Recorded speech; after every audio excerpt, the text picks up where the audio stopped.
Tonight on CTV News at 6, another First Nation looks to block an Alberta separatist effort.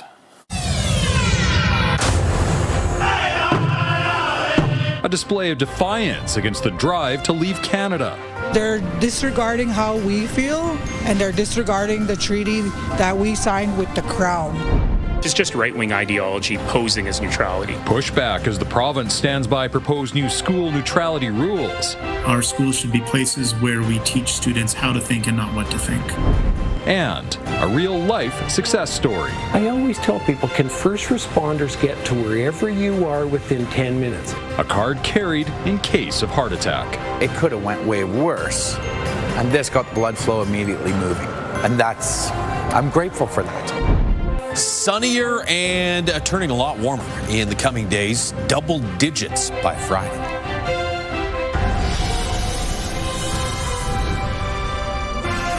CTV Edmonton, local breaking news with Jeff Hastings. Good evening. A rally was held near the law courts on the second day of a judicial review into the legality of an Alberta separation referendum. Members of Treaty 6, 7, and 8 First Nations are fighting against the separation movement. Meanwhile, in the courtroom, an interim order could stop the petition in its tracks. Connor Hogg reports. We see decisions that are made without us, about us, on lands that were never given up. Members of Treaty 6, 7, and 8 First Nations took to Churchill Square today, rallying against the judicial review of the Alberta separation petition they say disregards their treaty rights. I think the showing here today is, like I said, a reminder that those agreements are sacred covenants to First Nations. Sturgeon Lake Cree Nation has asked for an interim order to stop the petition. Today, representatives of the Blackfoot Confederacy spoke in court about the judicial review. The review debates whether First Nations concerns should be considered before or after a constitutional referendum question. It also covers the effect an independent Alberta would have on Indigenous treaty rights, such as complications like international borders. Speakers say a pattern of disrespect for Indigenous rights has been shown. They're disregarding how we feel, and they're disregarding the treaty that we signed with the Crown. What we're doing is right. We know it's right. It makes me sad, my heart. It makes me sad to know that this is actually happening. Jeffrey Rath from Stay Free Alberta is in the courtroom as a bystander. He says blocking the petition would flip the Constitution on its head. They're asking the court to overrule a statute of the legislature that removed a section of legislation to expressly allow this petition to go forward. And they're suggesting that somehow or other the court has the jurisdiction to rewrite the legislation. Rath says there is Indigenous support for Alberta independence, and the process is not violating treaty rights. It's a very difficult situation. I wish the chiefs could simply internalize the opportunity that this presents them to actually sit down at a negotiating table with Canada and Alberta in the context of negotiating independence and resolving all of their outstanding treaty violations. I'm doing this because I believe that this is a way to address all of the ongoing violations of their rights by Ottawa. The hearing continues tomorrow when Stay Free Alberta will present its argument. Connor Hogg, CTV News, Edmonton. An Edmonton man is facing more than 24 charges, including human trafficking and bestiality.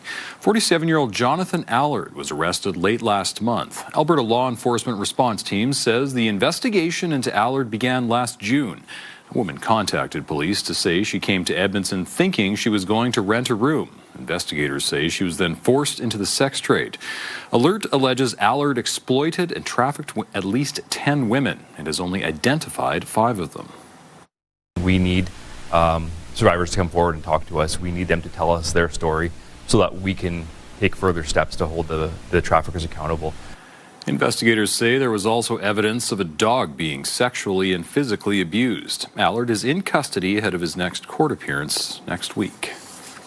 A teenager is facing a second-degree murder charge in the death of a man in West Edmonton. An autopsy completed yesterday found the 52-year-old was the victim of a homicide. Last Friday evening, police were called to a home near 82nd Ave and 175th Street after a report of an injured man. The man was pronounced dead a short time after being taken to hospital. Police say the teenage boy arrested at the scene was known to the victim. EPS will not say how the man died. The province is sticking to its neutrality messaging on the bill that aims to remove bias and ideology from Alberta classrooms.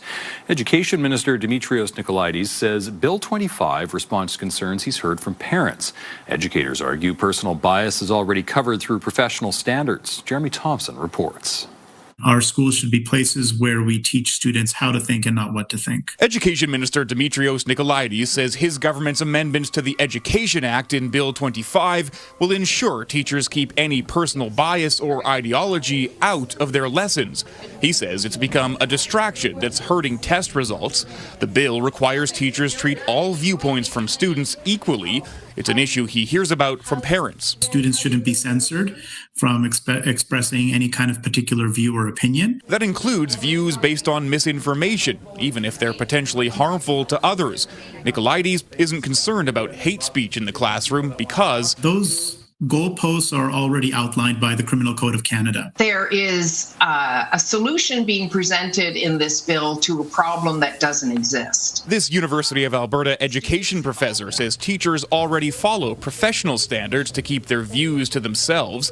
Their training guides discussions about ideology, human rights, and other sensitive subjects. Perhaps the student comes into the classroom thinking they know everything there is to know about a topic, and then through study, through investigation, they learn that there's a lot more to a topic than they thought. Peck believes under Bill 25, teachers will choose to avoid touchy topics altogether, a chilling effect the minister doesn't see. Well, the legislation doesn't limit topics that can be discussed in a classroom in any way, shape, or form. If a teacher wants to challenge a student's particular perspective on any subject, that they can do so in a manner that's fair and free from any personal bias. It's just right-wing ideology posing as neutrality. The opposition NDP also takes issue with new flag restrictions in the bill that say schools can only fly the Canada and Alberta flags unless given special permission. Cut the crap. This is about banning the pride flag. And they're just not brave enough to say that. Nicolaides says the restrictions could extend to classroom decorations or even stickers or pins on teachers' personal belongings. Those regulations will be ironed out if the bill is passed and enacted for the next school year. Jeremy Thompson, CTV News, Edmonton. The province is warning of a measles exposure at Stollery Children's Hospital. The exposure was at the hospital's X-ray department and waiting room between 5:30 and 10:15 Saturday night. The province says anyone who visited this location during this time may be at risk of developing measles. Symptoms include a fever, cough, red eyes, and a rash behind the ears and on the face. The rural municipality of Wood Buffalo is planning to mark the 10th anniversary of the Fort McMurray wildfire. There was lots of moments where we witnessed human compassion as a powerful tool that helped our community heal. I feel that is a tool that should be recognized and that should be honored. During a special council meeting, the municipality heard ideas focusing on the community's response. The fire burned about a third of Fort McMurray. It was the most expensive natural disaster in Canadian history, causing an estimated $9 billion in damage. A new event park downtown took another step forward today. The Oilers Entertainment Group has selected the design team. HNTB specializes in designing sports and entertainment venues. Architecture firm Dialogue has designed many Edmonton projects like the Walterdale Bridge and the Royal Alberta Museum. The new event park will be in the space downtown known as Fan Park. OEG says construction is expected to begin next year. And the Edmonton Oilers have nominated goalie Connor Ingram for the Bill Masterton Trophy. It's awarded to the player who exemplifies perseverance, sportsmanship, and dedication during the season. The trophy's 3 finalists will be named at a later date. Ingram will start in goal tonight as the Oilers face the Sharks in San Jose. After picking up 1 point in an overtime loss in Utah last night, the Oilers are now tied for first in the Pacific with the Vegas Golden Knights. Third place Anaheim trails by just 1 point. Tonight's game begins at 8 o'clock. It's the Oilers' 4th last game of the regular season. A man from Hinton who recently survived a heart attack has now met the team who played a role in saving his life. And it wasn't the first responders. It was people who created a special pill holder that helped slow down his symptoms. Nerman Issa has the story. Buying a vehicle at the Southside car dealership may have saved David McKay's life. Every February for Heart Month, Wheaton Honda hands out a special pill case to help prevent heart attacks. McKay picked up a few when he signed off on a new car. This is why I'm happy to be here. Because like I say, could potentially have saved my life. 8 months ago, McKay had a heart attack. I just lied down to sleep, and I felt the pain. That's when he reached for the SM Heart Card. One capsule has 4 aspirins to prevent a blood clot. The other has 3 nitroglycerin pills to increase blood flow. The smart card that you used was developed here in this laboratory. Today, McKay got to meet some of the people behind this project. James Stewart created the card at the University of Alberta with the help of several doctors and researchers. Stewart says every minute counts when you're having a heart attack. I always tell people, can first responders get to wherever you are within 10 minutes? If the answer is no, carry aspirin and carry nitroglycerin to save yourself. The pill case is refillable and comes with a cell phone sleeve. We wanted to make sure that it was portable and accessible when some of the other products aren't, and people aren't carrying them around and they're cumbersome to carry. McKay went back to the dealership to thank them. Staff say he's not the only one. We've had 5 customers walk into my office. I actually had a gentleman come in hugging a pillow after having a bypass operation, and his wife made him come here to thank us. McKay says he initially grabbed a few cards for his coworkers. Instead, he was the one who needed it. It could have went way worse, and this got blood flow immediately moving, and I'm grateful for that. The pill card is available online and in local pharmacies. Nair Misa, CTV News, Edmonton. Students showed off their final projects today from a Sweet University course. These chocolates are more than just delicious morsels, they're examples of complex chemical engineering feats. These University of Alberta students spend the semester studying the properties of chocolate. The goal of the course was to use material science and engineering to explain how the atoms and molecules of chocolate behave. For example, what might make the chocolate snap or have a glossy appearance. Normally we're working with ceramics and glasses and polymers, carbon fiber, iron, aluminum, that kind of thing. So all of a sudden to go, oh, we can study chocolate. You can get course credit for studying chocolate. I think that piqued a lot of people's interest. And unlike every other class, we're allowed to eat in the lab. 23 students took the class this semester. Josh, you know, the nice thing about these spring snowstorms is the snow's gone by noon. Just keep reminding yourself that when you see the 10-day forecast. This is pretty typical for April to get little waves of warm air and then cold air, and every time that cold air punches in a little fresh batch of snow. That's what we saw over the last day or two. More of that on the way for Sunday. Today, though, we're starting to warm back up. 6 degrees for a daytime high. A handful of degrees above zero as well for outlying areas. Fairly light wind out of the northwest, about 10 kilometers per hour. That's still 3 degrees cooler than average. 9 is the average daytime high, but I think we'll be up around average for tomorrow. And then temperatures in the low to mid-teens, it looks like, for Friday and probably Saturday as well. Here's what it looks like outside right now with the CTV drone. It's powered by Century Casinos. 3 great locations. Edmonton, St. Albert, and Century Mile. That is a great shot of some showers off in the distance. Not snow, some rain.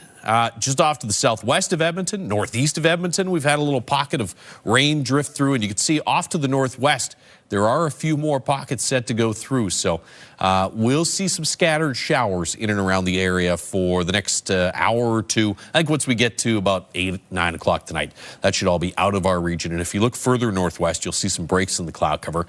That's what's coming for overnight tonight. Partly cloudy skies overnight and partly cloudy through the day tomorrow. So nice to get a little bit of sunshine tomorrow and a couple of degrees warmer as well with a high of about 8 or 9 degrees. I'll let you know how long those warmer temperatures will stick around as they hit Friday, Saturday, all in just a few minutes. Thank you, Josh. Still ahead, Alberta's role in international relations. I just want to underscore the extent to which Alberta specifically comes up in so many of my bilateral engagements. The federal government's plan to make our country more resilient in turbulent times, and being a democratic, law-abiding nation, we're the best option for many places in the world. Why some think the best time for a pipeline is now.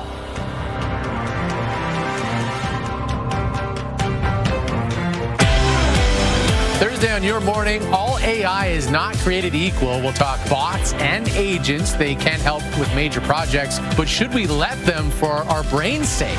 We'll see you at 6. Your Morning Edmonton, weekdays.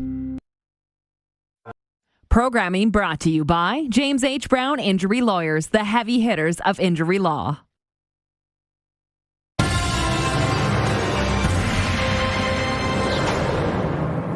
Foreign Affairs Minister Anita Anand was in Alberta today to speak with the Calgary Chamber of Commerce. As Canadians live with the trade war with the United States and conflict in the Middle East, she says it's a pivotal moment in our country's history. CTV's Tyler Barrow explains.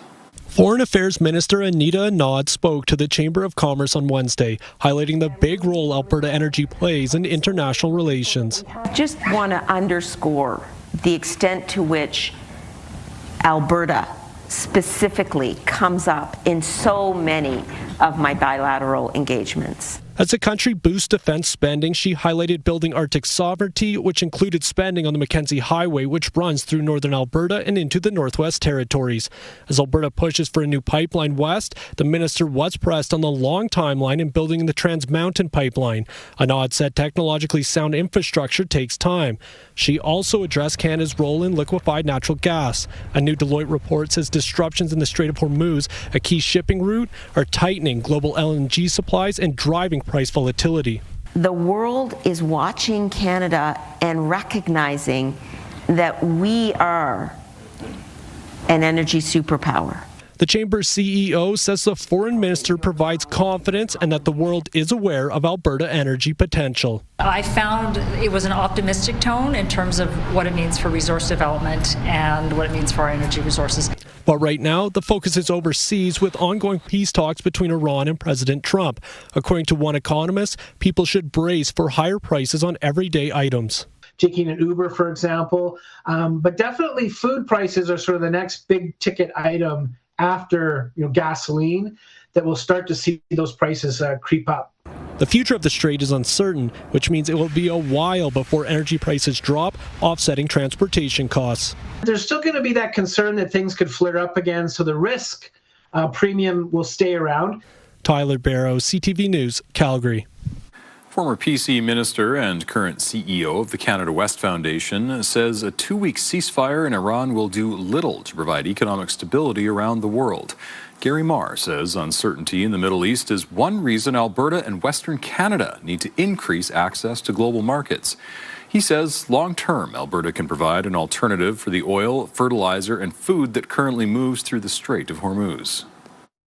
Being a democratic, law-abiding nation, we're the best option for many places in the world, and that will continue 10 years, 20 years, 30 years down the road. And so it's a very good idea that we take advantage of the opportunity that the world markets demand. Marr says the situation further highlights the need for a West Coast pipeline. Coming up, polar bear meet and greet.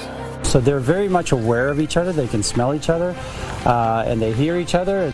Calgary Zoo's new bear makes his debut also ahead. It's ruining the experience for the fans to be in the game and supporting their teams. Steep resale prices for FIFA matches and how much fans are actually willing to pay. Cloudy skies out there right now with some scattered showers in the Edmonton area. Looks like skies will clear a little bit for tomorrow. All eyes on Sunday, though, for the next potential snowstorm. Those details after the break.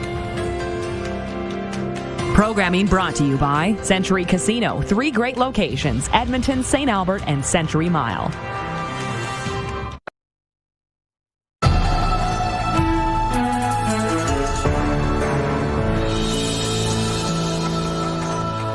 Calgary Zoo's newest resident got his first look at his new habitat. CTV's Kevin Fleming has more on how the 20-year-old polar bear from Quebec is adapting. This is their last day in Calgary, and Catherine Powery and her daughter Alice got lucky seeing Yelly, the new polar bear. Wonderfully exciting because Alice has never seen a polar bear before. When I was very little, there were polar bears at London Zoo, but they haven't had any for a very, very long time. So I'm really excited to see a polar bear for the first time. Yelly is 20 years old and big, weighing in at 500 kilograms. For now, he and resident polar bear Siku are being kept separate until they've had time to get to know each other through a barrier. They're very much aware of each other. They can smell each other, and they hear each other, and sometimes they go up to slides and talk to each other on either side of it, but they have not seen, actually just yesterday they saw each other for the very first time, so we're doing slow introduction until we get to the point where they'll be out on habitat together. Siku has been alone for close to 2 years after his partner, 7-year-old Baffin, died while the two were playing. Siku crushed Baffin's trachea, causing him to lose consciousness and drown. After our investigations, there's no human error. There's nothing that we could have done differently, and so we haven't changed anything from that perspective. Warner says both bears need companionship.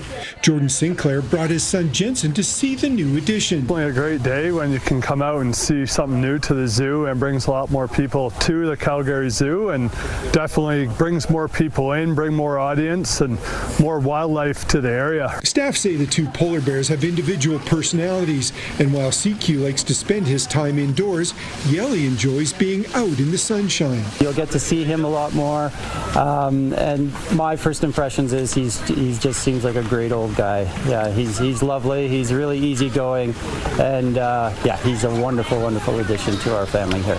Kevin Fleming, CTV News, Calgary.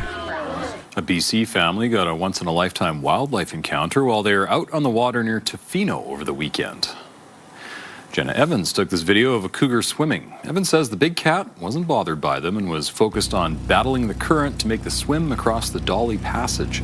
She says family has witnessed many wildlife encounters while on the water, but a cougar swimming was a first. Can't say I've seen that, Josh. No, not here, certainly. No. I didn't think cats liked water. No, I mean, mine doesn't. Take a look outside right now with the River Valley Sky Cams, brought to you by Action Furnace. Fixed right, it's free. We're at 6 degrees under mostly cloudy skies and some scattered showers in the region. I'll show you the radar map in a second. 6 is our daytime high. Fort McMurray got to 3 today. It was 4 in Grand Prairie and 5 in Red Deer. We talked about these spring swings and temperatures briefly earlier in the newscast. Look at this. We're on the upward trend here. Temperatures in the 10 to 15 degree range for daytime highs Friday, Saturday. Then it drops Sunday. You might see some snow on Sunday, although there's some uncertainty there. Warms up again early next week, and then it drops again. And so Wednesday of next week, again, when you have this warmer air at this time of year, it's bringing in this extra moisture, and then all of a sudden the cold air slams into it, squeezes that moisture out, and well, that's where you get some of your big spring snowstorms. So we'll see what happens here over the next little while. We're a long ways away from being completely done with snow, though. Up in northeastern Alberta, it's been snowing off and on through the day. It looks like Calgary is about to get some more snow. Showers for the last hour or so, but snow rolling in now. And then off to the northwest of Edmonton, there are a couple little pockets there of some mixed precipitation. This is all rain, though, off to the south and southwest of the city. This will slide by the south side. Some of those sprinkles may go through before this evening is done. So once we get to about 9, maybe 10 o'clock tonight, that's all off to the southeast of us. Partly cloudy skies overnight and through most of the day tomorrow. And then nice little warm up with a little ridge of high pressure kind of rippling through. That'll have temperatures in the 14 degree range Friday. Cloud cover across the north, though. And then watch what happens Friday night into Saturday. On the northern edge of that warmer air, you've got some snow. This could be quite heavy snow on Saturday, especially Fort McMurray and areas to the north. As that slides through Saturday evening, you get a chance of some rain changing over to some wet snow, and then we'll see what happens for Sunday. There's not a lot of agreement with the models on this. Some of them want to keep the snow north of the Edmonton area. Some want to push it a little closer to the Edmonton region. So come back in the next couple of days. I think for sure it's cooling off on Sunday. The snow, bit of a question mark still.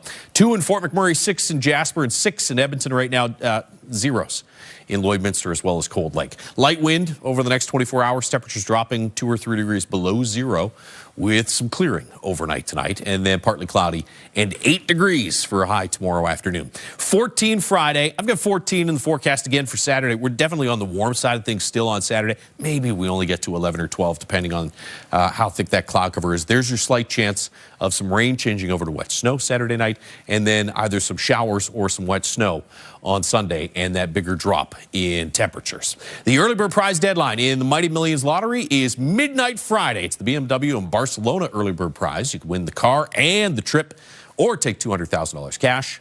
Go to MightyMillionsLottery.com. You get one more chance of some scattered showers tonight, one more chance of some snow Saturday night into Sunday. Again, let's come back in a couple of days. We'll have a better handle on that.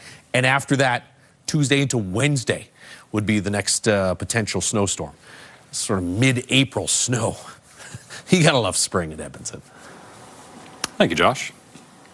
Remaining tickets are limited for most of the 7 FIFA matches in Vancouver, but lots are now available on resale sites at a steep markup. CTV's Ben Milger has more on some of the prices and whether fans will be willing to pay them. As a Colombian living in Kelowna, Andres Narenia has a once-in-a-lifetime opportunity potentially coming his way. If fate smiles, Colombia could play in the FIFA World Cup round of 16 match at BC Place, possibly against Narenia's adopted country of Canada. I want to see Colombia in a World Cup, and I also dream of seeing Canada as well in the World Cup. So it would be an amazing situation if the stars align. There's just one problem. On FIFA's official resale site, some people are asking tens of thousands of dollars for tickets to that match. One optimistic hustler wants $869,000 for a single seat behind the goal. It makes the neighboring seat look like a bargain at $3,500. It's ruining the experience for the fans to be in the game and supporting their teams. The asking price for Canada's group game against Qatar ranges all the way up to $12,000, with several other seats going for $6,000 to $8,000. Just because people advertise tickets for sale for thousands of dollars, that doesn't mean fans are going to be willing or even able to pay that much. And if demand isn't there, prices could still come down before the matches. As much as I'd love to be in there, nope, I'm not selling a car. I'm not mortgaging the house to get inside a World Cup stadium. Even if he doesn't get to see his South American soccer heroes in person, Narenia will travel to Vancouver from Kelowna just to soak up the World Cup atmosphere in the city. I will be hanging out with more Colombian fans, or if that's the case, or Canadian fans if Colombia is not in there. And my plan is to go to the Fan Fest as well. The province has hinted at plans to regulate the sporting event and concert ticket resale market to prevent price gouging, but there's nothing in place in time to help the average fan before the kickoff of this World Cup. Ben Milger, CTV News, Vancouver. Still ahead on CTV News at 6, another Conservative MP crosses the floor. I'm very happy to be the newest member of our new Liberal government. Mark Carney now just one seat shy of a majority, and President Trump forged this moment. Iran begged for this ceasefire, and we all know it. Fragile ceasefire, tenuous and temporary peace between America and Iran. Programming brought to you by Basement Systems Edmonton. Contact us today for all things basementy. Programming brought to you by James H. Brown Injury Lawyers, the heavy hitters of injury law.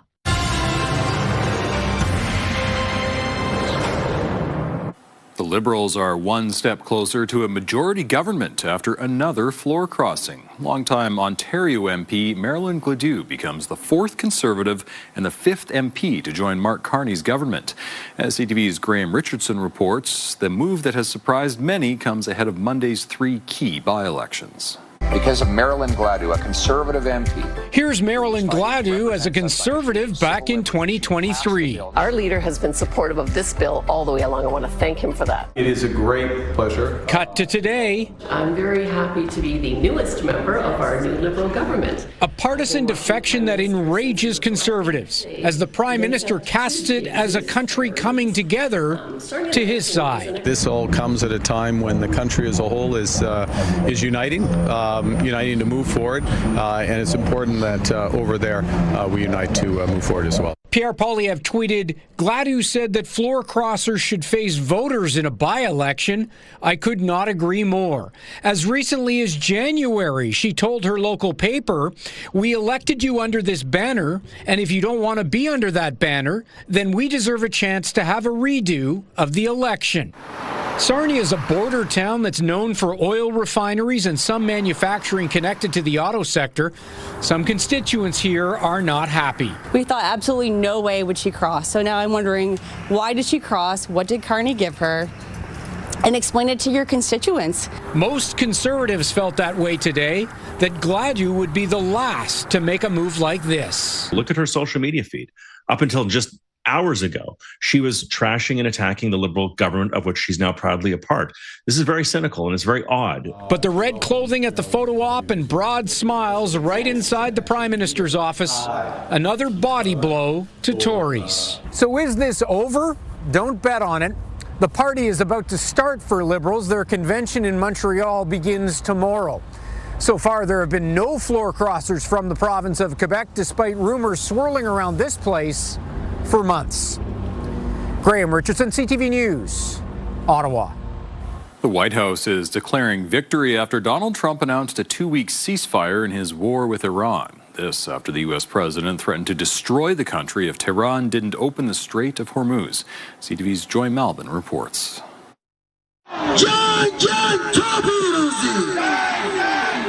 On the streets of Tehran, they chant death to America as the U.S. Secretary of War declared victory over Iran. President Trump forged this moment. Iran begged for this ceasefire, and we all know it. This 2-week truce looking shaky at best. Iran is still holding up hundreds of oil tankers in the Strait of Hormuz, effectively controlling global oil production in the Gulf. The Iranian response is we're going to control it and put a toll on everybody.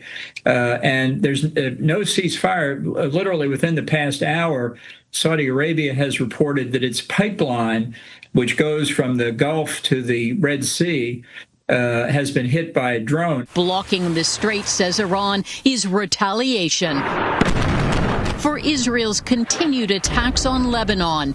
Israel insists the ceasefire doesn't include their war against Iranian-backed Hezbollah.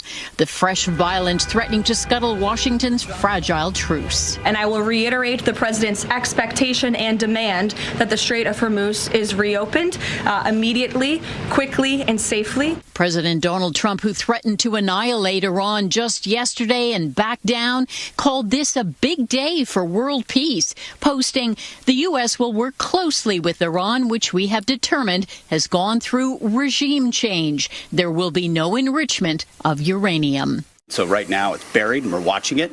We know exactly what they have. They'll give it to us voluntarily. We'll get it. We'll take it. We'll take it out. Leaving many politicians wondering what this war was all about. We have lost 13 American service members, hundreds of American service members wounded, thousands of people, innocent civilians throughout the region killed, prices going up, the American taxpayers paying $2 billion a day.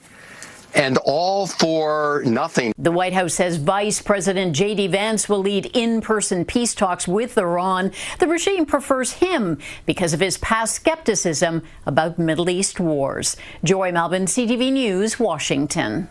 Fire has damaged the roof of Rio's Olympic velodrome. Officials say the fire was brought under control with no risk of it spreading to other parts of the complex. The velodrome was built for the 2016 Olympics and houses an Olympic museum. It's also Brazil's largest and most prominent track cycling center. A Canadian woman is back home after walking 3,000 kilometers across Europe. CTV's Kelly Gregg explains why her mode of transportation included heels. When we met Dora Alcover, it was literally a walk in the park. How much did your feet hurt at the end of the... Not that much, and that's what I can't believe it when I say it, but since I was expecting to suffer so much, I refuse to say that it even hurt. But her 3,000-kilometer walk, documented on Instagram, was anything but. Day one, walking across Europe in heels. Almost every day, she would update her followers.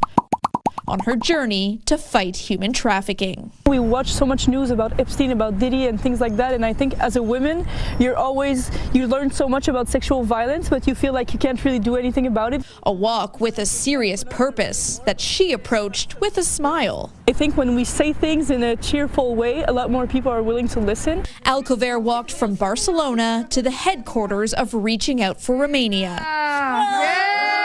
An organization that works to prevent human trafficking. According to the U.S. Embassy in Romania, in 2024, there were 600 cases of it in the country.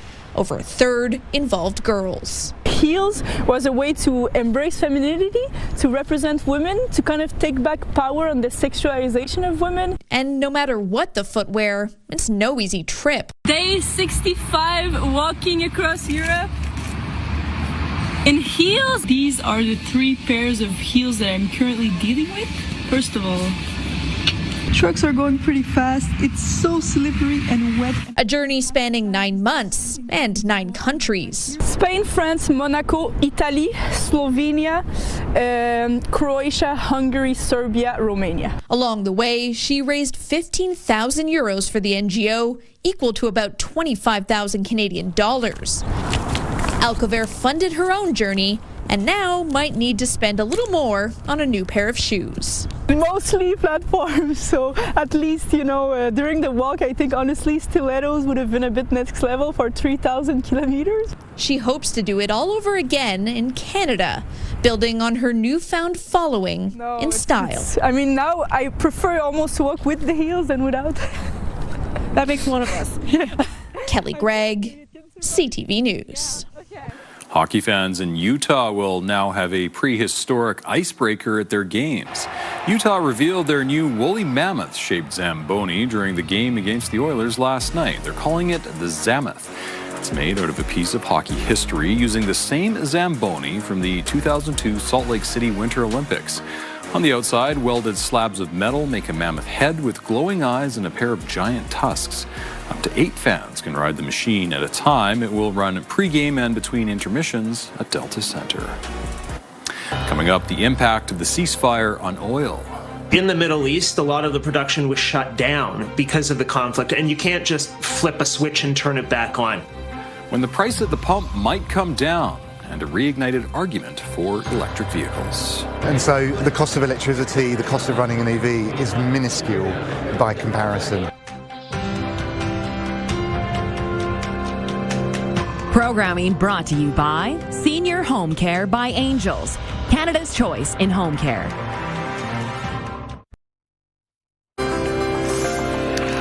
Looking at the markets, the Canadian dollar is up, closing near 72 cents U.S. Oil plunged, losing $18.54, closing the day below $95 U.S. a barrel. Gold gained $92 on the day. The TSX and Dow Jones both finished the day up 383 points and 1,325 points, respectively.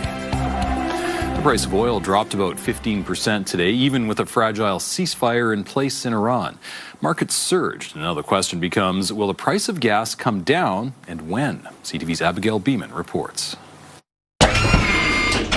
With high demand from people who need their help, higher gas prices have made an already tough time even trickier at the Ottawa Food Bank. When we fill a truck, typically it would cost around $300 to gas up a truck. But now, in the past week alone, we've seen it go to $480, and that didn't even fill a tank. They call it a balancing act as they try to prioritize nutritious items like fresh fruits and vegetables. And we know fuel prices come down slower than they go up, and that's really what the short-term impact was. Oil price watchers say the good news is pump prices should drop as much as 14 cents by Friday. Depending on where you are in the country, this is going to bring gasoline back to around $1.60 to $1.80. The Prime Minister says Canada and allies are working towards the reopening of the Strait of Hormuz, which is important for reestablishing stability and lowering prices in commodities. Of course, price at the pump, even here in Canada. In the Middle East, a lot of the production was shut down because of the conflict, and you can't just flip a switch and turn it back on. Getting longer-term pump relief is more complicated, with time needed to rebuild pressure for extraction and damage to Gulf infrastructure, the extent of which is not quite clear. It could take months, in some cases years. to actually fix some of those assets. That could be partly mitigated by new supply coming from Venezuela. As for when we could see pre-war prices at the pumps, answers from experts we've spoken with range from not anytime soon to unlikely before 2027. Abigail Beeman, CTV News, Ottawa. With high fuel prices, some are wondering if now is the time to switch to an electric vehicle. They're still an expensive option, and some automakers are even pulling plans to build them. CTV's Heather Wright spent the day at an EV expo. Sam Aldar says the cost of filling up his truck is mind-blowing. I've been driving in the city for as long as I can remember. Gas prices have never been this high before. With gas prices across the country at or near record highs, Aldar is among the growing number of people contemplating going electric. I do think about it a lot. The EV and Charging Expo in Toronto is all about electrification, from the vehicles themselves to the infrastructure needed to support the shift toward EVs. We've got really huge and high gas prices right now. And so the cost of electricity, the cost of running an EV is minuscule by comparison. Nino DeCara is with Electric Autonomy Canada, which organized this trade show. He says while EV sales in Canada fell last year as a number of rebates expired, they rose again in the last quarter of 2025. He predicts the high cost of gas, along with new federal rebates, will nudge new buyers into the EV market where costs to charge are less volatile. You don't have these peaks and troughs in your pocket. According to a study by rates.ca, roughly 30% of Canadians say they are interested in EVs, but the higher purchase cost and charging anxiety remain key barriers to adoption. So I think part of the reason why adoption rates tend to be higher in Europe is because they have access to affordable electric vehicles. And while many countries have seen EV sales soar, Canada has not kept pace with its peers. Slow sales and the trade war have led some automakers to pause or scrap EV production in Canada. The demand that automakers were expecting didn't manifest itself. And so you have seen a lot of automakers make corrections to their manufacturing programs. Still, industry insiders expect EV sales to pick up. Today, Ottawa announced nearly $11 million for more charging stations across the country, a move aimed at easing at least one of the barriers to EV adoption. Heather Wright, CTV News, Toronto. Still ahead, next stop, Edmonton. This is the first Aston Martin Valhalla being delivered in Alberta. Sights and sounds of the Edmonton auto experience.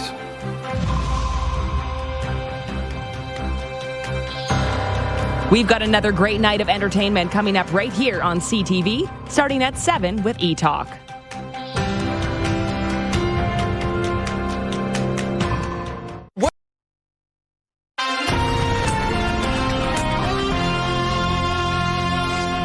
You can see and hear some of the newest exotic cars at the Edmonton Auto Experience this weekend. Whether you're looking for a family vehicle, a summer kind of vehicle, maybe you're overlanding or camping, you want to modify something, you are looking for hyper luxury or exotic, or those classics even, we try to have something for everyone. Aside from the Aston Martin, you can also check out this Maserati, the first time it's ever been revealed in Canada. You can test drive different cars and trucks, see how to personalize your own ride, or learn more about zero-emission vehicles. 110 vehicles will also be up for auction. The show's manager says she'd be surprised if you didn't find something you like. Whether you're looking for a family vehicle, a summer kind of vehicle, maybe you're overlanding or camping, you want to modify something, you are looking for hyper luxury or exotic, or those classics even, we try to have something for everyone. The Edmonton Auto Experience begins tomorrow at the Edmonton Expo Centre. The final day is Sunday. I couldn't tell, Josh, were there winter tires on that Aston Martin? The Maserati definitely had winter tires. But you think you could test drive the Maserati? Oh, yeah, I assume so. Go for it. Let me know how it is. I got insurance. Rain south of the city. That's as temperatures drop overnight tonight and into tomorrow morning. That's going to cause a bit of a problem on the QE2. It's going to be a little extra slick tomorrow morning, so keep that in mind. Off to the northwest of Edmonton, there's a little pocket there of some showers that'll make its way through parts of the city through this evening. Not everybody's going to get rain. Tomorrow, partly cloudy, light wind, and about 8 degrees. Big warm up for Friday, Saturday. Another big cool down for Sunday, with the chance of some rain or snow on Sunday. All right. Thank you, Josh, and thank you very much for sharing your time with us. Have a great night, everyone.